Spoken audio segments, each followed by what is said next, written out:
Welcome to Talking Bengals, a Bengals site made by the fans for the fans. Check out Talking Bengals on iTunes, Google Play, Buzzsprout, and follow Talking Bengals on Facebook and Twitter and YouTube.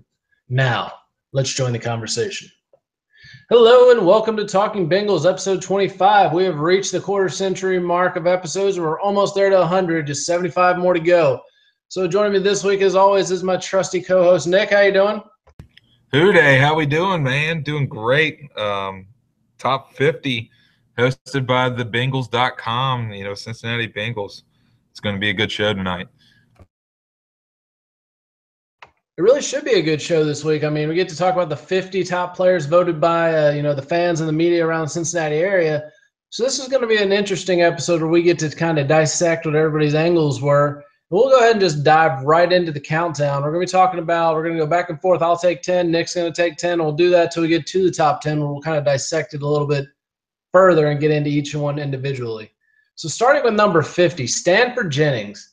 Stanford Jennings is really only remembered for one thing in Bengals history, and that's for returning that kickoff for a touchdown in Super Bowl 23, giving the Bengals their only lead in Super Bowl history.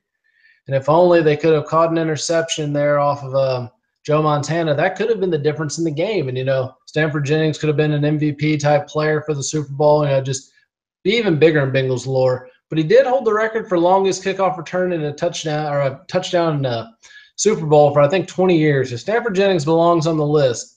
Tim McGee is the number 49 receiver for the Bengals from 1986. He was drafted.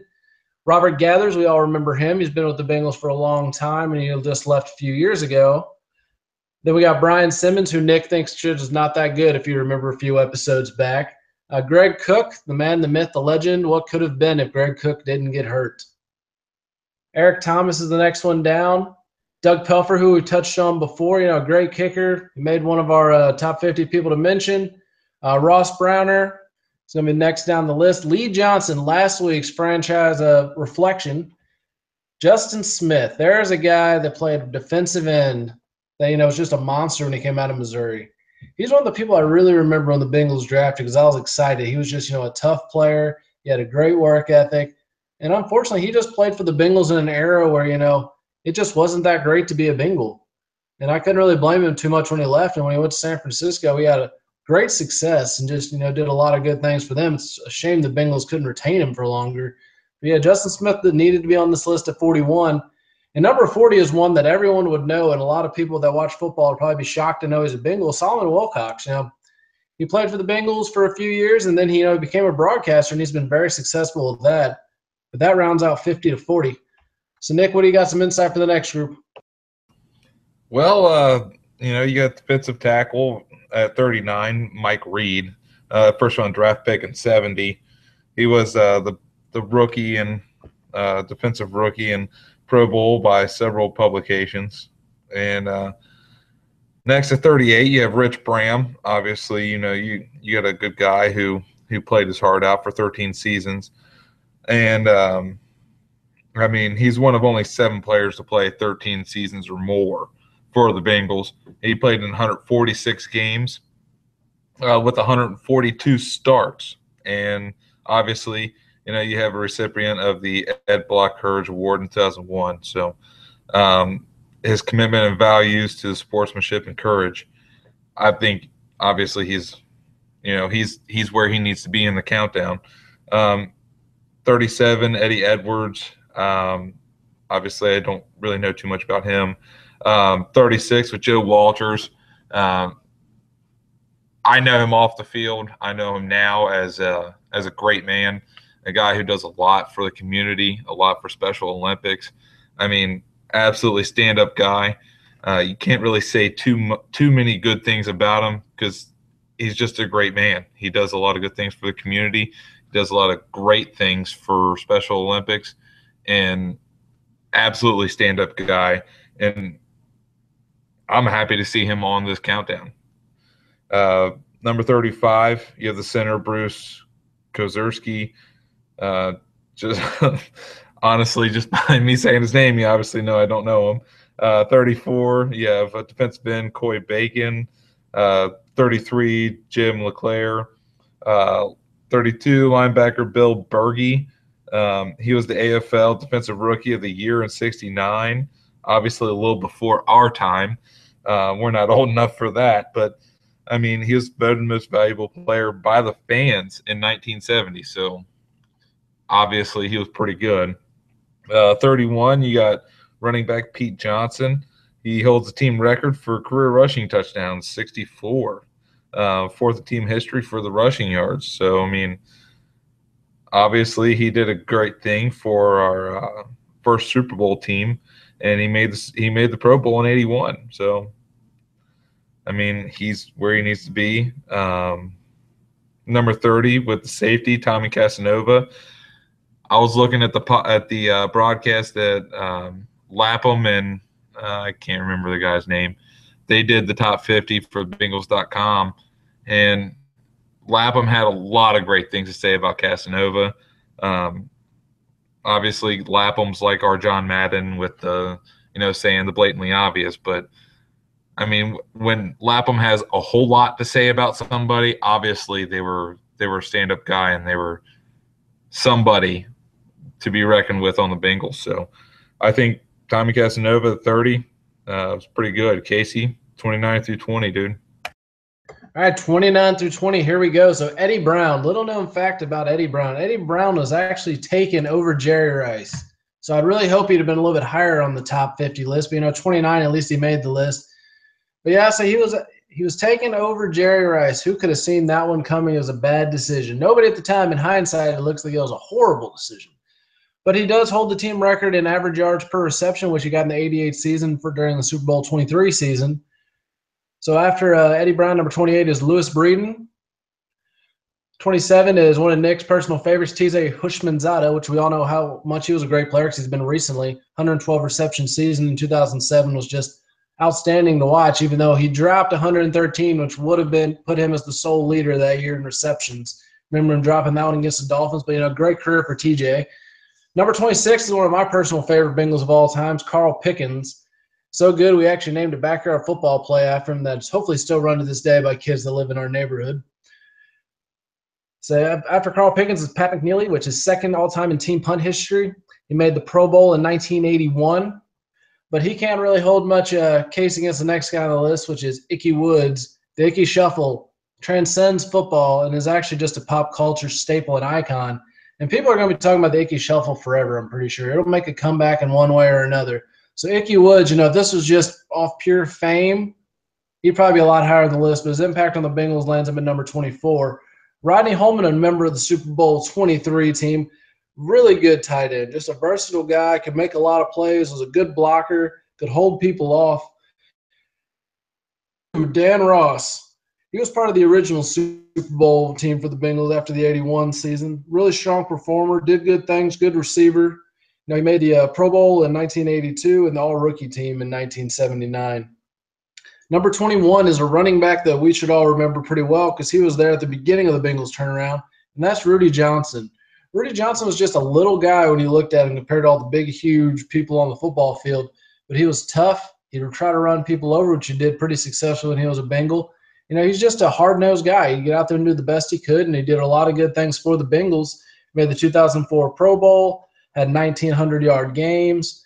And, he just did so many good things for the Bengals during their turnaround. So Rudy definitely deserves a spot on this list. Which brings us to number 20, Bob Johnson. First player drafted in team history and the only player to have his number retired. Played in 154 games, seventh most by the Bengals offensive lineman. Only center in the team history to be selected to the Pro Bowl, and that was in 1968. So there's 30 through 20. Nick, what do you got? Well, I'm going to start off 19 through 10 with Takeo Spikes. One of my favorite defensive players of all times. I mean, you look at this guy, and he's got a neck on him like you wouldn't believe. I know Lapham went on it just at length. I mean, great linebacker. I loved him. I mean, he couldn't be on the field enough, in my opinion. He was one of the guys that I knew when he was on the field he was going to make a play. 18, you have, the guard Dave Lapham. I know I've mentioned him a couple times as being an announcer. Obviously, he's made a name for himself as being that. But, I mean, he made a name for himself as a Bengal, playing for the Bengals. He played all five positions, and he was ninth in team history for an offensive lineman. And he was voted Bengals Man of the Year by our fans in 1980. Number 17, tight end, Bob Trumpy. I don't know too much about him, but he made the Pro Bowl 4 times. Cornerback, Lamar Parrish, number 16, 6-time Pro Bowler. Running back, Corey Dillon at number 15, obviously. Something that we're going to probably talk about a little bit later on in the show. I think he probably should have been a little bit higher of a position in this countdown. I mean, quite possibly one of the best running backs that the Bengals have ever had. Athleticism, just the ability to make plays, and I mean, he had a single game rushing record. I don't know. I don't know why Corey Dillon was so low. Then you have, tackle Willie Anderson, obviously a great lineman, a guy that you could really count on the interior. You had 13 guard Max Montoya, 3-time Pro Bowler. And then you had number 12 linebacker Reggie Williams, 11 cornerback Ken Riley. Another guy I don't really know too much about other than his 15-year career with our Bengals, which is second longest in the team history. He actually holds the team record for games played at 207. So, I mean, good for him. And then we're going to start our top 10. And Casey, I'm going to kind of pass this back to you at this time. But number 10, running back James Brooks. I'm going to let you kind of lead off with him. James Brooks, very deserving of being in the top 10. I think he's a perfect spot right there at number 10. Huge impact player, for the Bengals during the 88 season. He was the real, Ickey Woods was, the flashy guy. Stanley Wilson was the third option guy. But it was James Brooks' game. It was there for him. He was just, he could come out of the backfield, catch passes. I mean, there's a memorable one of him in the AFC Championship game. Boomer just kind of floated a little rainbow pass up. James Brooks caught it for a go-ahead touchdown. And, that was really the one that cemented the game for him. And James Brooks was just he'd just do what he needs to do. He's versatile. He's athletic. And, it was just a perfect combination of what they had between Ickey Woods' strength and James Brooks' speed and agility. Just a perfect combination of running back for that year. James, a little bit. I mean, the kind of guy you really wanted to be in your backfield. At the time, you had James Brooks and Ickey Woods. So, you had two top-notch running backs. You really couldn't go wrong with either one you had. You had Ickey Woods who could make people miss or run you over.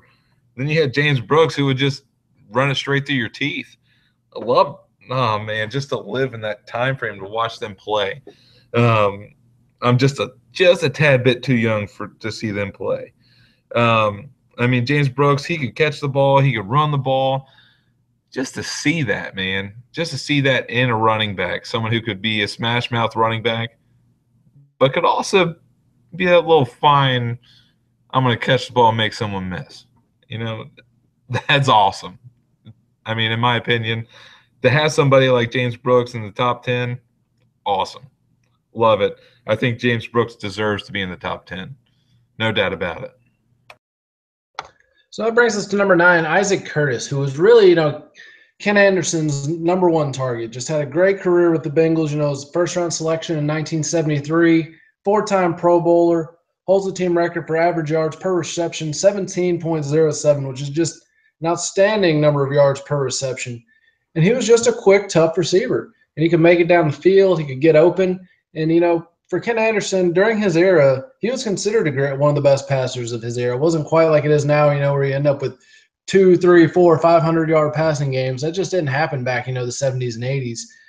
And Isaac Curtis, if he'd have played, more like today's game, he probably would have put up even bigger numbers. But when his era was very run-heavy, so it'd be interesting to see, during a pass-heavy era like we have now, how much better he could have even been than he was. And, he was an outstanding player. and we had 20 100-yard games during his career. So, I mean, just outstanding career for Isaac Curtis. Nick? I mean, I think you touched on everything that I could possibly say. Isaac Curtis, just a great receiver that played in the wrong era. I completely agree with what you're saying, Case. I think number 8 is something that we can talk about a little more. So since I took all of Isaac Curtis's points, I'll let you take number 8. Well, we got Boomer Esiason, who led the Bengals to Super Bowl 23 and was the NFL MVP in '88. The ultimate team leader. I just remember hearing Lapham talking about he was driving by practice one day and just hearing Boomer talking about his audibles at practice, just how loud he was. The kind of guy that you want leading your team. I'm surprised Boomer isn't actually top 5, with the type of guy he was. I mean, he was the type of guy that when he got on the field, he controlled the team. He was the guy that you went to. He was your guy. He knew what he was going to do. He knew what kind of play he needed to run.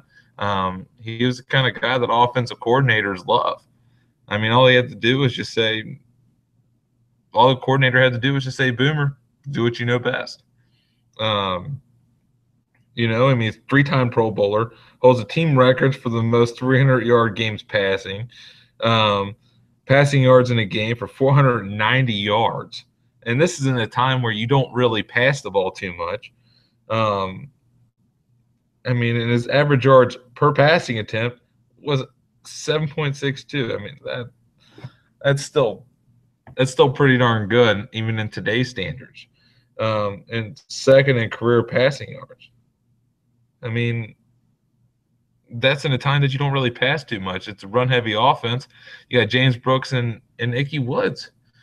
And you had guys who could run the ball, and then you're also throwing the ball at the same time, making that much yardage. Awesome guy. I mean, as a player, Boomer Esiason, one of the best Bengals to ever play the game. So I do agree 100% about Boomer, and I think you hit all the main points there. So I'm going to move on to number 7, a guy that I think we both agree we don't think should be in the top 10, and that's Chris Collinsworth. I mean, great player for the Bengals, did a lot of good things, but I think he's ranked a little bit too high in my personal opinion. I mean, when his biggest claim to fame is really that he led the Bengals in receiving yards during both Super Bowls, which, thumbs up for that. Good job. But there's a lot of other people on this list I think are more deserving, but I won't dive too far into that right now. So I'm going to kind of breeze over Collinsworth a little bit. And we'll go into number 2. 3-time Pro Bowler, tied for the most interceptions by a safety in a single season, which was 8 in 1989. And he was just a tough guy. He was a big, strong safety, come out of nowhere, hit you in the mouth, make good things happen for you. He had a really good Super Bowl 23. He forced a fumble, had several key tackles, and had a sack during that game. Unfortunately, the Bengals came up a little bit short in Super Bowl 23.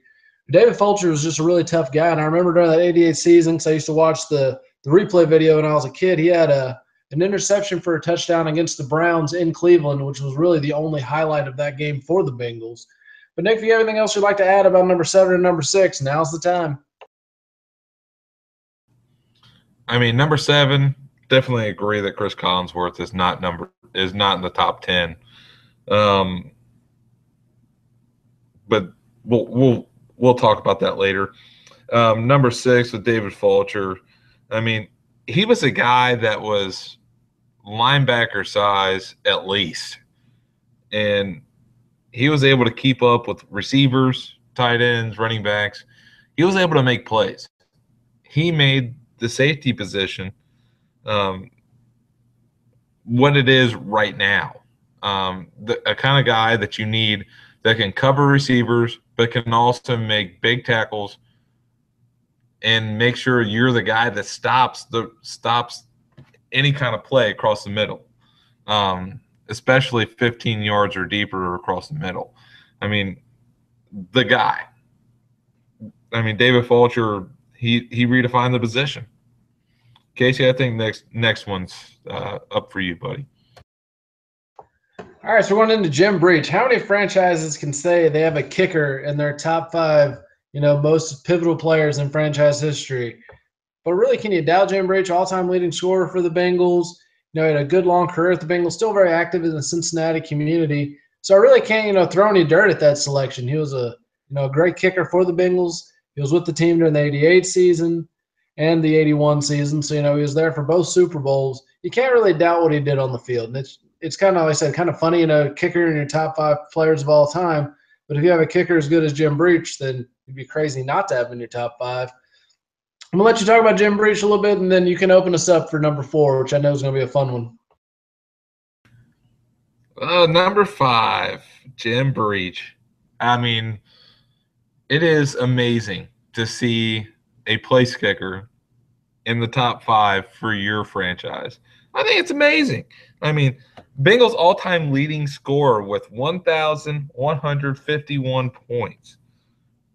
But I think the most impressive part was that he was 9 for 9 in overtime field goals. I mean, that's clutch. I mean, I don't even think Sebastian Janikowski did that, or Elam for Denver. I mean, a perfect record. How do you not put him in your top 5? I digress. Number 4 with Chad Johnson, or Chad Ochocinco, 6-time Pro Bowler, tied for second most in team history. Bengals career leader in receptions with 751 and receiving yards with just under 10,800 yards. He had receiving touchdowns. I mean, just goes on and on. The guy could get open in a phone booth double covered. I mean, his feet were phenomenal. The guy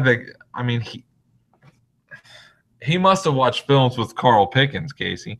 I mean, the guy could go up in the air 6 inches from the sideline, come down, and be 12 inches with both feet into in bounds. I don't know how he did it. Chad Johnson was amazing. I mean, just to be able to watch him with his hands and his feet, the guy could catch a ball midair and make himself go back in bounds. I mean, it was like watching a ghost. It was awesome. I mean, yeah, who can doubt Chad? Ocho Cinco, all the good times there. But something about the NFL, I keep hearing. You listen to all these. Well, who should be in the Hall of Fame? This guy should be in the Hall of Fame. That guy should be in the Hall of Fame. And the criteria for the Hall of Fame is what I keep hearing, at least, is can you tell the story of the NFL without this player? And if anybody says they can tell the story of the NFL without Chad Johnson, they're stupid. You just can't.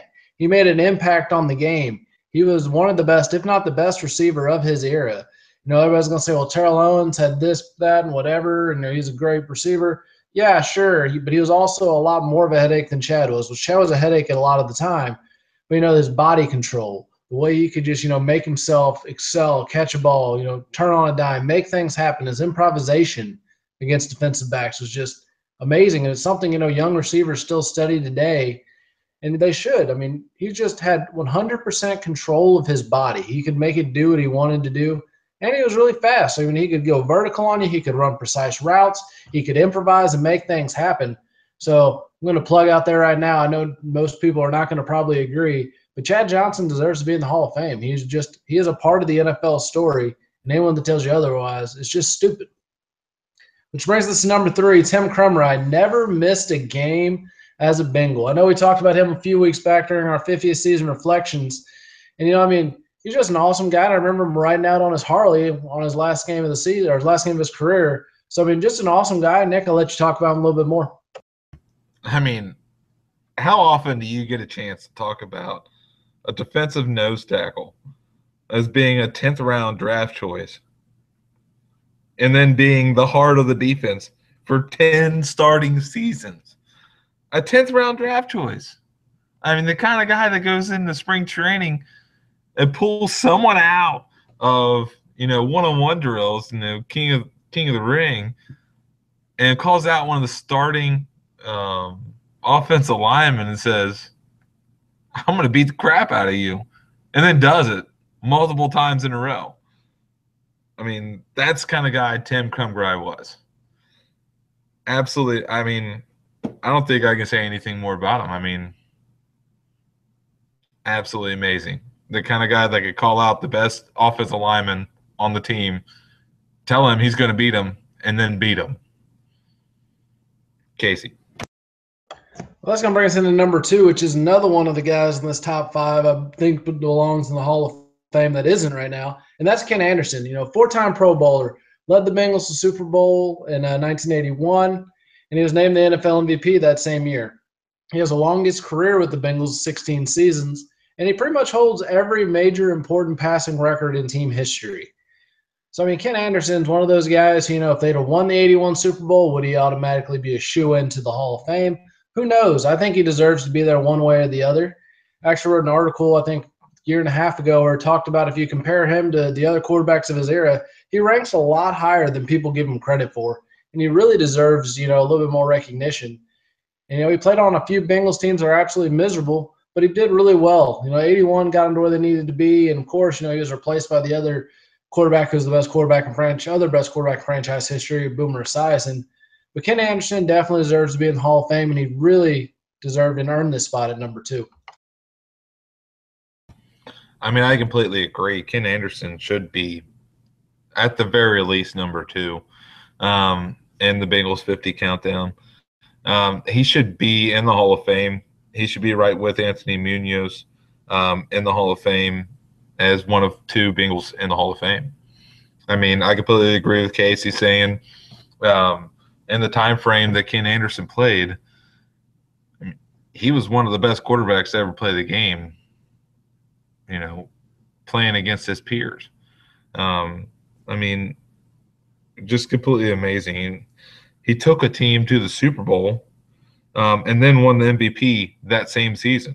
So, I mean, I think that says volumes for the kind of guy he was and the kind of player he was.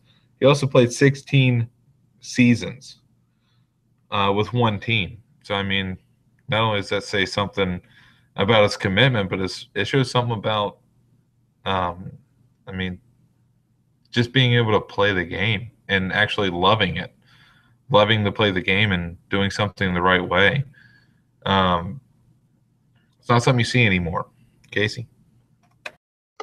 So that brings us to the obvious number 1. I mean, if anybody didn't see this coming when the Bengals announced, there was going to be a list released, then you don't know anything about the franchise. That's Anthony Munoz, the lone, at this point in history, Hall of Famer for the Bengals. And, I mean, there couldn't be a more deserving guy. He's just big, mean, tough. He was feared by the other teams. And, I mean, he was a guy that just was the heart and soul of that Bengals line during the Super Bowl run in 88. And just really tough guy. Nick, I'll let you take it away. 11-time Pro Bowler. I'm just going to give you about 3 seconds. Let that sink in. All right.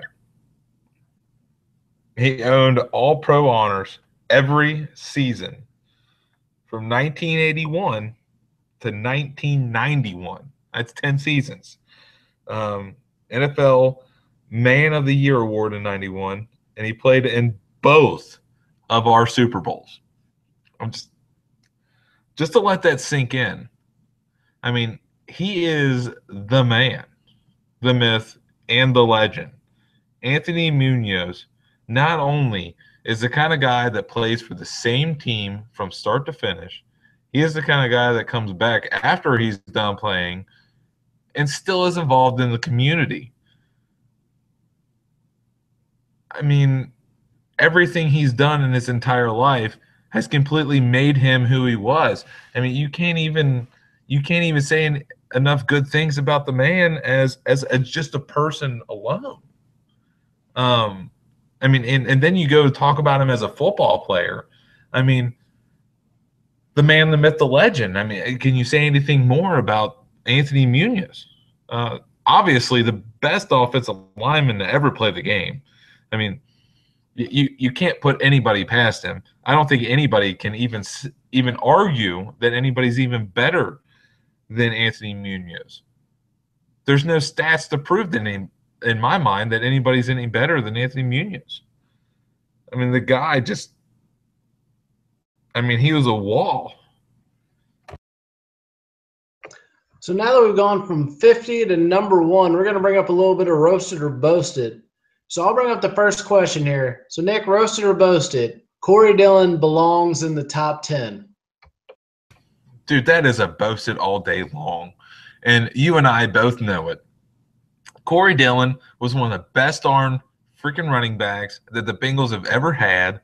And there's no chance that anybody on this top 10, I mean, you can take Chris Collinsworth out for all I care. I mean, the guy talks out of his backside anyway. I mean, he's worse than a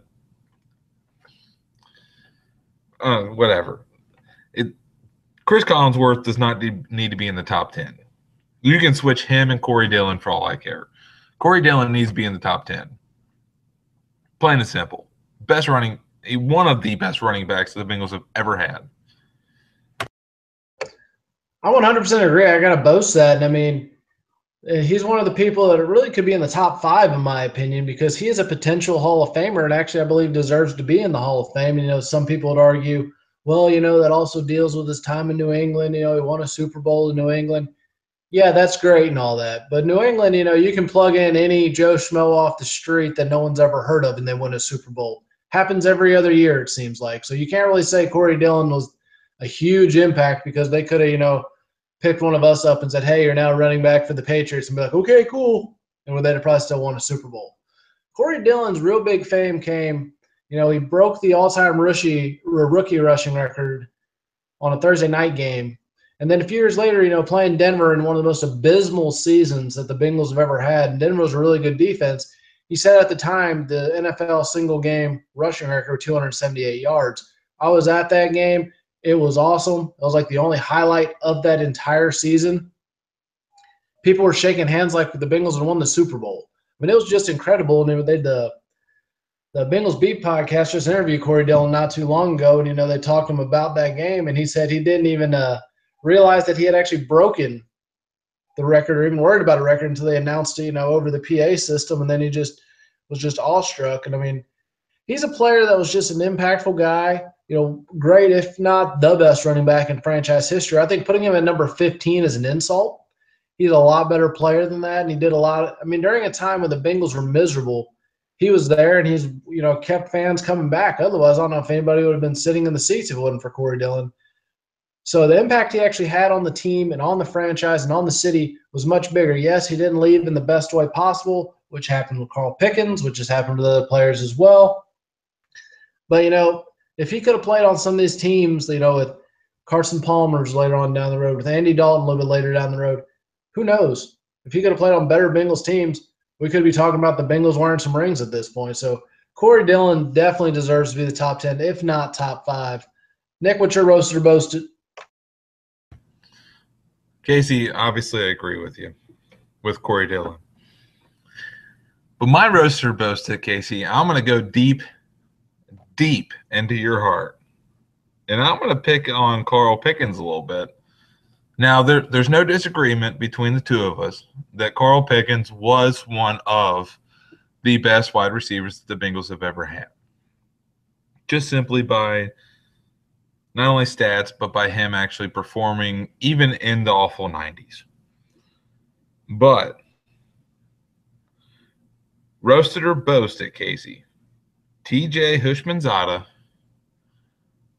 was more effective at his position than Carl Pickens. Man, I got to take a deep breath and try to take the emotion out of this, but roasted. 100% roasted. There's no way you can even compare Pickens and Hushmanzada. Not even in the same conversation. I mean, Carl Pickens was a franchise receiver, was a like 3-time Pro Bowler, back-to-back years, led the AFC in receiving receptions, receiving yards in at least one of the years. I mean, he was the best receiver on that team. Darnay Scott, yeah, good complimentary guy for the most part. But nobody really remembers Darnay Scott that much. It was Carl Pickens. That was the guy that Jeff Blake was throwing to. And, I mean, not that Jeff Blake's an awesome quarterback, but we can get to that in a little while. But, I mean, TJ Hushmanzada isn't even the most memorable receiver of his era for the Bengals.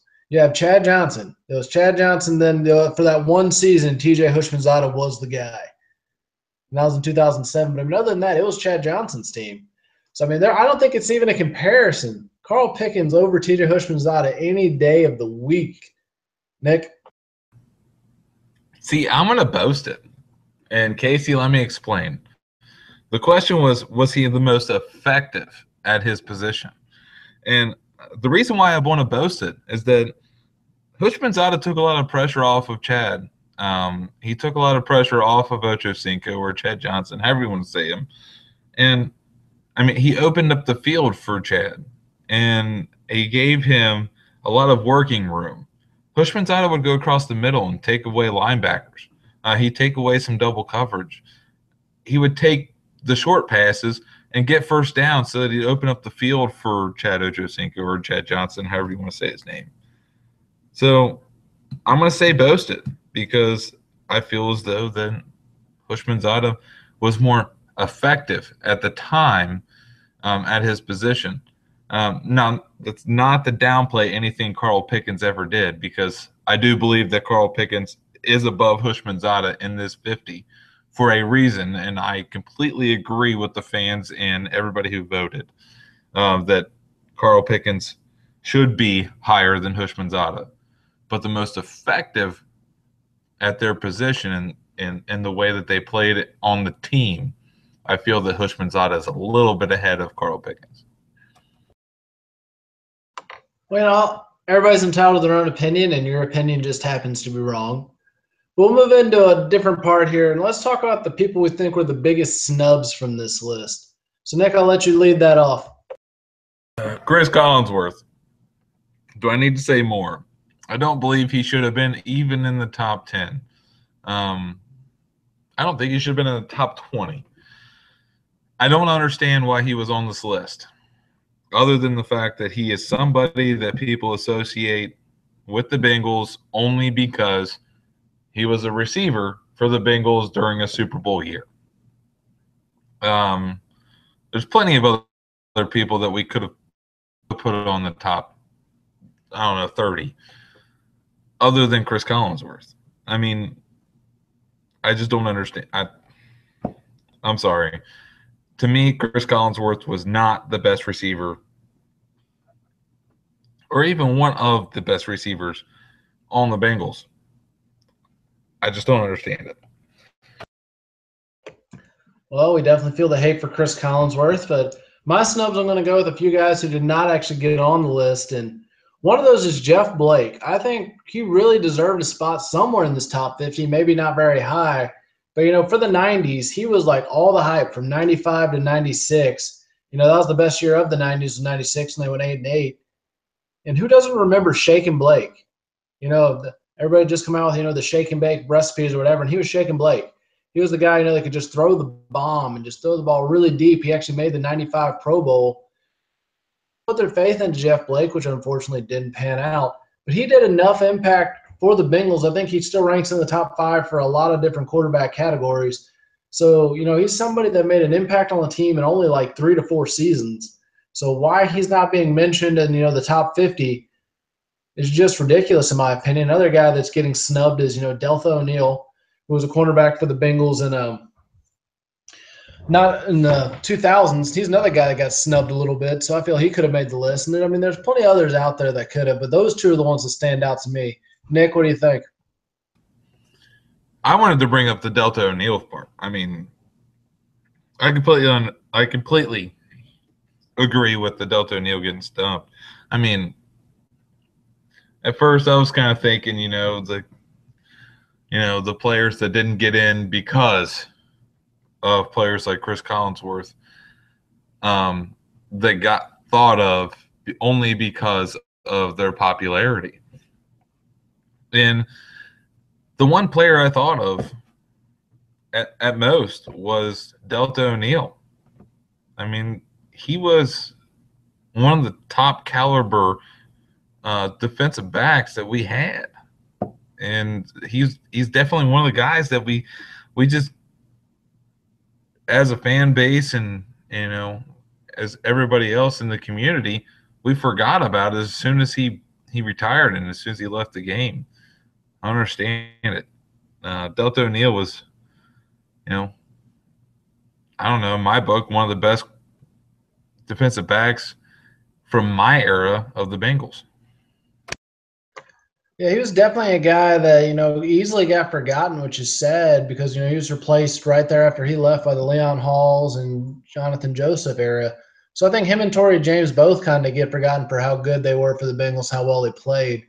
But, I think for the most part, I can agree with the list, and I think it's okay. And, that brings us into our final thoughts. So for this week, top 50 is kind of the theme. So what is your final thoughts? Final thoughts, I think that, for the most part, the top 50, I think, was fairly decent. It kind of comes back to my faith in the fan base. I think that the fan base really thinks the same way I do. In the fact that, you at least put the best lineman to ever play the game at number one. So, props to everybody who's a Bengals fan who voted in this that put Anthony Munoz up there. But I kind of have to shame a little bit on not putting Jeff Blake in there and not putting, a couple of the awful 90s guys in there. They stuck it out. They played hard and they put up some good numbers, but they just didn't win the games. Sometimes you have a lot of good players that play the game, just don't have the team to put together. Case?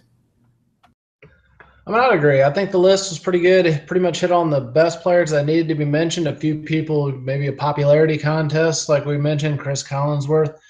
But I think overall they got it right. I think the fans knew the right people to put in there. And it just makes me wonder. I would like to see, maybe it's something we'll do here in the next couple of podcasts while we're still in the offseason, quote unquote, until we get some preseason football. And that's, the top 20 of the last 20 years. Those are people I'd be curious to talk about. A lot of guys were not mentioned because they're either still playing or, they just retired. They just stopped playing. So I'd be interested in the top 20 of the last 20 years. So maybe that's something we'll visit coming in the coming weeks. But that's going to wrap it up for us this week. You can check out Talking Bengals on iTunes, Google Play, Buzzsprout. Follow us on Facebook, YouTube, and Twitter at Talking Bengals. And that'll be it. Hooday. Hooday.